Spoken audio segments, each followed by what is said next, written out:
गाँव स्वयं सहायिका गोष्ठी जोटा 6,10,000 रु ऊर्ध्व प्रति घर को स्वयं सहायिका गोष्ठी सहित जोड़िबा पई प्रयास चलुची। मिशन शक्तिर महिला माने होइजिबे कोटिपति। मिशन शक्ति महिला मानकर कराजिबो नवकलेबर कहिले प्रभाती परिडा। उप मुख्यमंत्री करिले बड़ घोषणा। समस्त मिशन शक्तिर मां माने पाइबे कोटी कोटी टंका।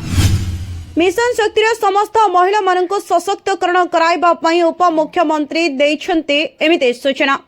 ये गोटे प्रक्रिया ये बहुत आगरू हेथिले आम ओडिसा रे एतेबेल को 30 लाख महिला शक्तिशाली हे जानतानी। तेणु आमे एबे जो प्रक्रिया आरंभ करिछु बहुत लेट रे कलु किंतु 2-3 मास भितरे मोर आशा ओडिसा समस्त भौणी माने ये काम रे हमको सहयोग करिवे।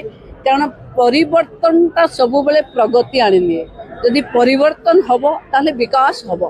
तेणु गाँव स्वयं सहायिका गोष्ठी नेतृत्व परिवर्तन हेले इसी मजबूत हबो। इसी मजबूत हेले आहुरी नुआ जेंत आमे 15 लाख बाहर करेलनु लक्षपति दीदी आहुरी 15 लाख प्रति गाँव रे 5 जन महिला लक्षपति दीदी हेबे ये आम अपेक्षा। तेणु निश्चित भावे हबो। एणिके उप मुख्यमंत्री जणाइछन्ते समस्त एसएचजी ग्रुप रो महिला माने मिशन शक्तिर मां माने पाइबे टंका। मात्र 2 मास अपेक्षा करंतु देखिबे महिला मानकर प्रकृत उन्नतिकरण कोन ताहा करी देखाइबे उप मुख्यमंत्री Prabhati Parida. Bureau report Odisha info.